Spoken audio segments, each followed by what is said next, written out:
Assalamu alaikum wa rahmatullahi wa barakatuh. Bienvenue sur la chaîne Kalimat Allah. Ici, chaque mot est un rappel et chaque silence te rapproche d'Allah. Première personne, celui qui se dresse ouvertement contre les ordres d'Allah.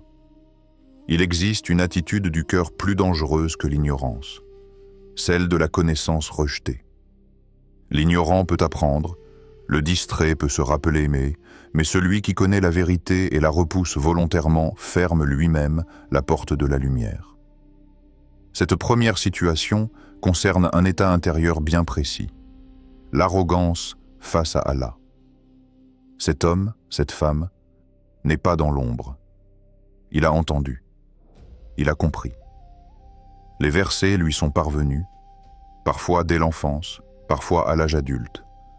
Il sait ce qu'Allah demande, il sait ce qui est juste et ce qui est interdit. Mais au lieu de s'incliner, son cœur se raidit. Il ne se contente pas de désobéir en silence. Il résiste, il conteste, il se moque parfois. Il transforme la guidance en objet de dérision, non parce qu'elle est floue, mais parce qu'elle dérange ses passions. Dans le Coran, Allah ne décrit pas seulement les actes, il dévoile les états du cœur. Et l'un des états les plus redoutés est celui de la fierté spirituelle inversée. Refuser la vérité non par manque de preuves, mais par refus de se soumettre. C'est l'orgueil qui parle à la place de la raison. C'est le « je sais, mais je n'accepte pas ». Aider une personne dans cet état sans discernement est une épreuve pour le croyant. Le cœur ressent de la compassion, car l'âme humaine souffre de voir quelqu'un s'éloigner d'Allah. Mais la compassion, lorsqu'elle n'est pas guidée, peut devenir une faiblesse spirituelle. Soutenir quelqu'un dans sa rébellion ouverte, c'est parfois confondre miséricorde et complaisance. Il y a une différence profonde entre tendre la main pour relever et tendre la main pour accompagner la chute. Le croyant est appelé à la sagesse, pas à l'approbation silencieuse. Il ne peut pas encourager, financer, défendre ou justifier un comportement qui combat ouvertement les ordres d'Allah. Car chaque soutien devient un poids partagé. Dans cette situation, le Coran nous apprend que l'aide authentique n'est pas celle qui apaise l'ego, mais celle qui réveille la conscience. Appeler avec douceur ne signifie pas céder. Conseiller avec bienveillance ne signifie pas valider. La sagesse consiste parfois à poser une limite claire, sans colère, sans haine, mais avec fermeté. Le croyant ne se réjouit jamais de l'égarement d'autrui. Son cœur reste vivant, inquiet, humble. Il sait que nul n'est à l'abri, que les cœurs se retournent.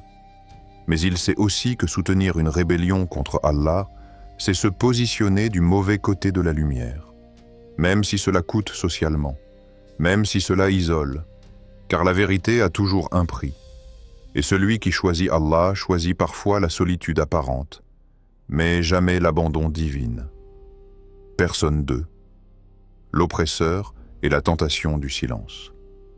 Il existe une injustice plus silencieuse que le coup porté, celle qui est tolérée. La deuxième situation est celle de l'oppresseur, et elle touche un point sensible de l'âme humaine, car l'oppression ne se présente pas toujours sous une forme brutale et évidente. Elle peut être subtile, progressive, masquée par le pouvoir, l'autorité ou même la normalité sociale. L'oppresseur n'est pas seulement celui que l'on imagine au sommet d'un État ou d'une armée. Il peut être un parent qui écrase, un supérieur qui humilie, un responsable qui abuse, un individu qui profite de la faiblesse d'un autre. L'injustice commence dès qu'un droit est piétiné, dès qu'une dignité est bafouée, dès qu'une voix est étouffée. L'islam place la justice au cœur de la foi. Elle n'est pas une option morale, mais une obligation spirituelle. Et aider un oppresseur à continuer son injustice, même indirectement, est une trahison grave de cette valeur. Le soutien peut prendre 1000 formes. Un silence intéressé, une justification, un avantage accepté, une peur déguisée en neutralité. Beaucoup pensent qu'en se taisant, ils se protègent. Mais le silence face à l'injustice n'est jamais neutre. Il penche toujours du côté du plus fort. Et Allah n'est jamais du côté de l'oppression, quelle que soit la forme qu'elle prend. Le prophète, que la paix et le salut d'Allah soient sur lui, a enseigné une règle bouleversante. Aider l'oppresseur ne signifie pas l'encourager, mais l'empêcher. Cette parole renverse la logique du monde. Elle rappelle que la vraie loyauté n'est pas envers les personnes, mais envers la justice. Empêcher quelqu'un de faire le mal est une miséricorde, même si cela provoque sa colère. Le croyant est donc confronté à un choix intérieur difficile: préserver son confort ou préserver sa foi.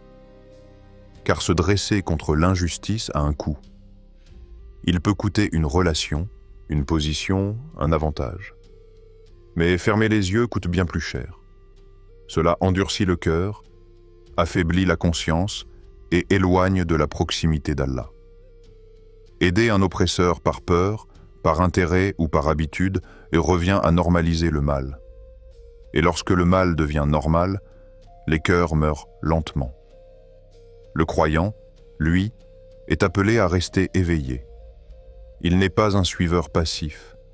Il ne confond pas loyauté et soumission aveugle. Défendre la dignité des victimes, rappeler les limites à celui qui dépasse, refuser de participer à l'injustice, voilà ce qui rapproche d'Allah. Même lorsque la voix tremble, même lorsque l'issue est incertaine. Car la justice n'est pas une posture sociale, c'est un acte d'adoration.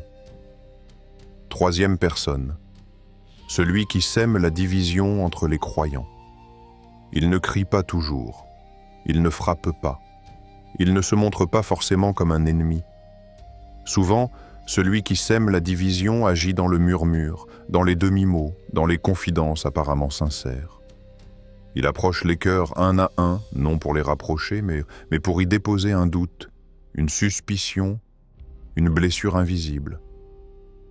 Il commence rarement par la haine.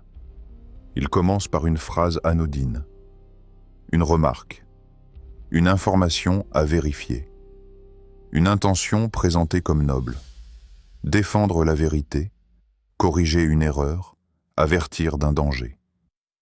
Mais derrière ces mots, il y a un feu discret, un plaisir intérieur lorsque les regards en changent, lorsque la confiance s'effrite, lorsque les liens se tendent. La division est l'un des fléaux les plus destructeurs pour la communauté des croyants, car elle attaque directement ce qu'Allah aime, l'unité des cœurs. Un cœur divisé est un cœur affaibli. Une communauté divisée est une communauté vulnérable. Et celui qui alimente cette fracture, même sans armes, provoque plus de dégâts que celui qui attaque de l'extérieur. Le croyant est appelé à être vigilant, non seulement sur ses actes, mais sur ce qu'il relaie. Une parole partagée sans discernement peut devenir une arme. Un message transmis sans vérification peut allumer un incendie. Et dans l'ère où les mots circulent plus vite que la sagesse, la responsabilité est immense. Celui qui sème la division se nourrit souvent de réactions. Il observe les disputes, il écoute les accusations, il savoure le chaos qu'il a contribué à créer. Son cœur se réjouit lorsque les frères se regardent avec méfiance, lorsque les familles se déchirent, lorsque la mosquée devient un lieu de tension plutôt qu'un refuge de paix. Le croyant, lui, avance à contre-courant. Il ne se précipite pas. Il se tait quand la parole risque de nuire. Il répare là où d'autres cassent. Il cherche l'excuse plutôt que l'accusation. Il se rappelle que préserver l'unité est une adoration silencieuse, souvent invisible, mais lourde sur la balance. Être artisan de paix demande plus d'efforts que de propager un conflit. Il faut maîtriser son ego, résister à l'envie de répondre, accepter parfois d'être incompris. Mais Allah voit, Allah connaît les intentions cachées, et chaque pas fait vers la réconciliation éclaire le cœur, même si personne ne l'applaudit. Personne 4. L'hypocrite, et le piège des apparences. L'hypocrisie ne se reconnaît pas toujours au premier regard. Elle se dissimule derrière des mots bien choisis, des gestes maîtrisés, des apparences rassurantes. Celui dont il est question ici, c'est comment parler au cœur des gens. Il connaît le langage de la foi, les références, les symboles, mais son cœur, lui, est ailleurs. Il promet avec assurance, mais se dérobe quand vient l'épreuve. Il parle de valeurs, mais agit selon ses intérêts. Il affiche une piété visible, mais son comportement change dès que le regard des autres disparaît. L'hypocrisie n'est pas seulement un mensonge verbal, c'est une fracture intérieure entre ce qui est montré et ce qui est vécu. Aider ce type de personne sans vigilance revient à nourrir une illusion dangereuse. Non seulement pour celui qui aide, mais aussi pour celui qui est aidé. Car l'hypocrite se renforce dans son double jeu lorsqu'il reçoit un soutien aveugle. Il apprend que les apparences suffisent, que la constance n'est pas nécessaire, que les mots remplacent les actes. Le croyant est appelé à une foi lucide. Il ne juge pas les intentions, mais il observe les comportements. Il comprend que la sincérité se manifeste dans la durée, dans la cohérence, dans la fidélité aux principes même lorsque cela coûte. La foi authentique ne fluctue pas au gré des intérêts. L'hypocrite est dangereux non par sa faiblesse, mais par son influence. Il peut égarer, décevoir, briser la confiance. Et lorsque la confiance est brisée, c'est toute la communauté qui en souffre. Le croyant apprend alors à être prudent sans devenir dur, vigilant sans devenir méfiant à l'excès. Il continue d'espérer le bien, mais il n'ignore pas les signaux. Il ne confond pas patience et naïveté. Il sait que soutenir quelqu'un implique une responsabilité, et que cette responsabilité exige discernement et maturité spirituelle. Personne 5. Celui qui se moque de la religion. Il y a des blessures qui ne saignent pas, mais qui atteignent profondément l'âme. La moquerie de la religion est l'une d'elles. Lorsqu'une personne tourne en dérision ce qu'Allah a sanctifié, elle ne se contente pas de plaisanter. Elle banalise le sacré. Elle éteint la révérence. Elle fragilise le respect dans les cœurs. La prière devient un sujet de rire. La pudeur est présentée comme une contrainte inutile. Le jeûne est tourné en ridicule. Et souvent, cela se fait sous couvert d'humour, de modernité, de liberté d'expression, mais le cœur du croyant ressent une gêne, une tristesse, une alerte intérieure. Soutenir cette dérision, même passivement, même par un sourire gêné, laisse une trace. Le respect du sacré est une lumière fragile. Lorsqu'on la laisse s'éteindre, le cœur s'assombrit peu à peu. Ce n'est pas toujours un rejet brutal, mais une lente désensibilisation. Le croyant ne prétend pas être parfait. Il peut ne pas tout comprendre. Il peut être en chemin. Mais il respecte ce qu'Allah a honoré. Il sait que la foi ne survit pas longtemps dans un cœur qui se moque de ce qui la nourrit. Celui qui ridiculise la religion cherche souvent à apaiser un malaise intérieur. Il attaque ce qui le dérange. Il se protège par le rire. Mais le croyant ne participe pas à cette fuite. Il se retire avec dignité. Il garde le silence s'il le faut. Il refuse de normaliser le mépris du sacré. Car ce que l'on banalise aujourd'hui, on le perd demain. Et ce que l'on respecte, même sans le maîtriser pleinement, reste une porte ouverte vers la guidance. 6e personne. Il concerne celui dont la langue a perdu son innocence. Celui qui ment, non pas toujours de manière brutale et évidente, mais avec méthode, avec stratégie, avec une précision qui trouble. Il ne crie pas forcément le faux, il le murmure. Il ne nie pas toujours la vérité, il la plie, la découpe, la présente sous un angle qui sert ses intérêts. Il sait que le mensonge le plus dangereux n'est pas celui qui choque, mais celui qui ressemble presque à la vérité. Ce type de personne comprend le pouvoir des mots. Il sait que la parole peut apaiser ou enflammer, rapprocher ou détruire. Il utilise cette force pour manipuler les cœurs, orienter les émotions, provoquer des réactions. Il sait comment éveiller la colère, comment nourrir la peur, comment jouer sur la compassion. Il ne cherche pas la clarté, il cherche l'effet. Et lorsque l'effet est atteint, la vérité n'a plus d'importance. Le mensonge n'est jamais isolé. Il s'inscrit dans une chaîne. Une parole prononcée devient une parole répétée. Un soupçon devient une certitude. Une rumeur devient une accusation. Et très vite, ce qui n'était qu'un doute se transforme en blessure durable. La confiance se fissure, les liens se fragilisent, les cœurs se ferment. Celui qui ment déclenche un mouvement qu'il ne contrôle plus toujours, mais dont il accepte les dégâts tant que son objectif est atteint. Dans la spiritualité islamique, la langue n'est pas un simple organe.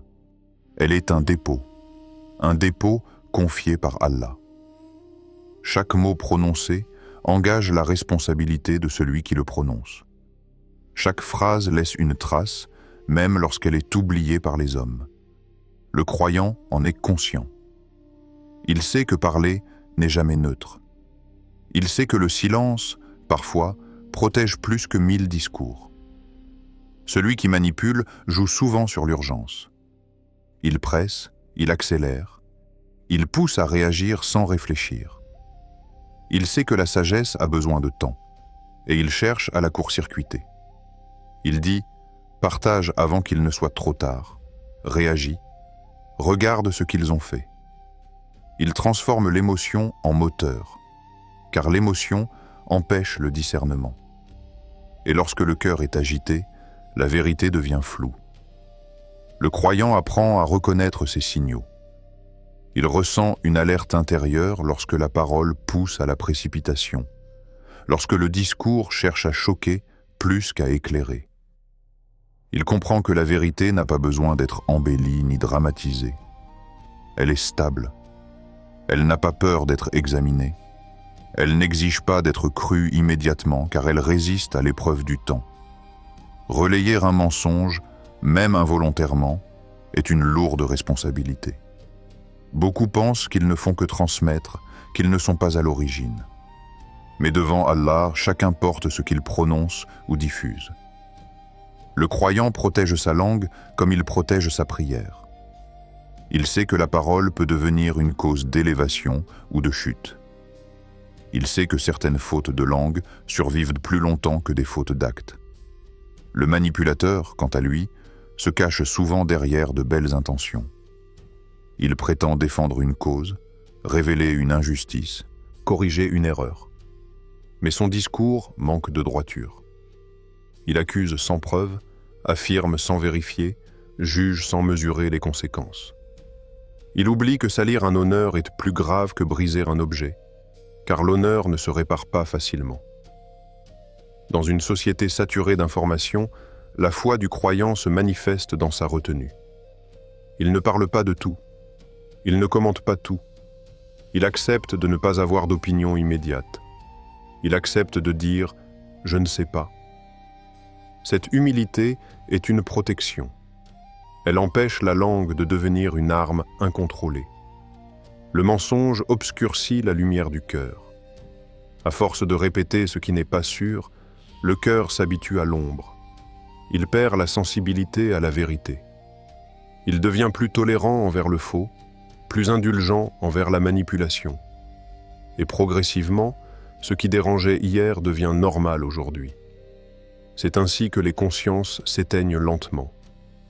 Le croyant lutte contre cette obscurité par la vigilance. Il vérifie avant de parler. Il pèse ses mots. Il se demande « Cette parole rapproche-t-elle d'Allah ou nourrit-elle le chaos? Apporte-t-elle une solution ou ajoute-t-elle une confusion? Est-elle nécessaire ou simplement séduisante? » Ces questions deviennent des filtres, des barrières protectrices pour l'âme. Celui qui ment peut sembler puissant sur le moment. Il influence, il dirige, il contrôle les réactions. Mais cette domination est fragile. Elle repose sur une illusion, car la vérité finit toujours par réapparaître. Et lorsque cela arrive, le mensonge laisse derrière lui un vide, une perte de crédibilité, une solitude amère. Le croyant, lui, préfère une parole discrète mais droite à un discours brillant mais trompeur. Protéger sa langue est une forme d'adoration silencieuse. C'est refuser de participer à l'injustice verbale. C'est préserver la dignité des absents. C'est maintenir une relation saine avec Allah, fondée sur la sincérité. Car chaque mot prononcé est enregistré, chaque intention est connue, et chaque silence choisi par crainte d'Allah est une lumière que nul ne peut éteindre. 7e personne. Il concerne celui qui se détourne consciemment des commandements d'Allah. Il s'agit d'une réalité délicate mais fréquente dans la vie spirituelle des hommes. Certains connaissent parfaitement ce qui est prescrit et ce qui est interdit, mais choisissent, par paresse, par désir ou par distraction, de s'éloigner de l'obéissance. Ils savent que certaines actions sont pécheresses et d'autres méritent de récompense, mais ils procrastinent, reportent leur retour ou mettent de côté les recommandations divines, comme si le temps et la chance étaient infinis. Cette attitude, si elle n'est pas corrigée, peut devenir un cycle dangereux, où la conscience se flétrit peu à peu et où le cœur s'habitue à l'oubli. Dans cette situation, l'aide véritable ne consiste pas à accompagner cette insouciance ou à la banaliser. Beaucoup, dans un souci de ne pas blesser, de ne pas juger, ou par simple habitude sociale, adoptent une posture de complaisance. Ils ferment les yeux sur les manquements, justifient les comportements ou encouragent indirectement la continuité du détournement. Or, cette approche n'apporte rien au cœur qui s'éloigne. Elle ne fait que renforcer l'oubli et la désensibilisation à l'appel divin. L'individu perd peu à peu le sens de la gravité de ses actes et se persuade que l'éloignement est naturel, acceptable ou même inévitable. La véritable aide consiste à agir avec clairvoyance et bienveillance dans l'esprit de la sagesse et de la miséricorde. Il s'agit de rappeler doucement, mais fermement, ce qui a été oublié. Éveiller la conscience, endormie sans accabler ni humilier, tendre la main vers Allah, mais aussi tendre la main à celui qui vacille, pour le soutenir dans son retour. Rappeler ne signifie pas imposer ou critiquer sans discernement, mais présenter les conseils et les rappels de manière à toucher le cœur, à ranimer l'amour pour la guidance, à redonner le goût de l'obéissance. Ce rappel peut se faire de diverses manières, par la parole, par l'exemple, par l'invitation à se rapprocher d'Allah par des actes concrets et réguliers. Une parole sincère, prononcée avec douceur, a souvent plus d'effet qu'un reproche rude. Montrer l'exemple, en étant constant dans ses propres obligations, inspire et motive sans jugement direct. Inviter à la prière, à la lecture du Coran, à des œuvres de charité, à des actes de bienveillance, ce sont autant de moyens subtils et puissants pour reconnecter l'âme à son Créateur. L'oubli et l'insouciance sont des pièges subtils. L'esprit humain a tendance à se convaincre que le mal est tolérable ou que le bien peut être repoussé. Pourtant, Allah aime ceux qui reviennent. Même après avoir failli, la porte du repentir n'est jamais fermée tant que le souffle de vie subsiste. Ainsi, aider quelqu'un qui se détourne ne consiste jamais à accepter son éloignement, mais à l'accompagner vers la lumière. C'est un acte de miséricorde, de responsabilité spirituelle et de fraternité sincère. Il est également important de comprendre la psychologie derrière le détournement conscient. Souvent, il s'agit d'un mélange de confort matériel, de pression sociale, de mauvaises habitudes ou de tentations persistantes. Ceux qui sont autour de la personne ont alors un rôle crucial. Offrir une orientation sans imposer, mais avec constance. Le rappel répété, fait avec sagesse, permet au cœur de se libérer de l'indifférence. Chaque mot, chaque conseil, chaque exemple posé avec humilité et patience devient un pont entre l'insouciance et le retour vers Allah. La négligence consciente est une épreuve autant pour celui qui s'éloigne que pour celui qui souhaite l'aider. Elle demande de la patience, de la clairvoyance et une compréhension profonde de la nature humaine. Il faut discerner entre le jugement inutile et le rappel constructif, entre la critique destructrice et l'invitation inspirante. L'objectif est de faire renaître la conscience religieuse, de réveiller l'âme endormie et de créer un espace où la personne peut reconnaître ses manquements et revenir à l'obéissance sincère. Enfin, il convient de rappeler que l'aide efficace ne repose pas sur la pression ni sur la culpabilisation, mais sur la constance, la douceur et la présence spirituelle. Être un rappel vivant, un exemple de droiture, une voie de guidance, c'est cela le véritable soutien. Aider dans l'insouciance, c'est accepter la stagnation. Aider dans le rappel, c'est semer les graines de la lumière et de la miséricorde. Celui qui sait mais choisit de négliger a encore l'opportunité de changer. Mais cette chance est souvent fragile et fugace.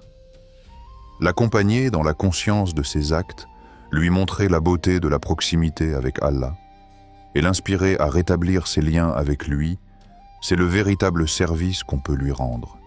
Ainsi, la 7e situation, dans sa profondeur, nous enseigne que la vraie aide n'est pas de banaliser le péché, ni de s'accommoder de l'éloignement, mais de rappeler avec patience et miséricorde.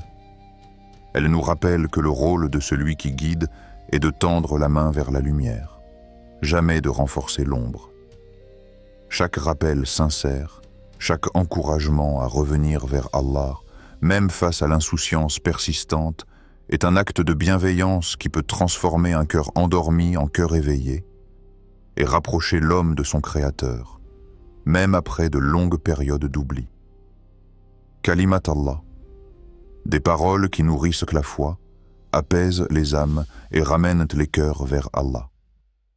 Wassalamu alaykum wa rahmatullahi wa barakatuh.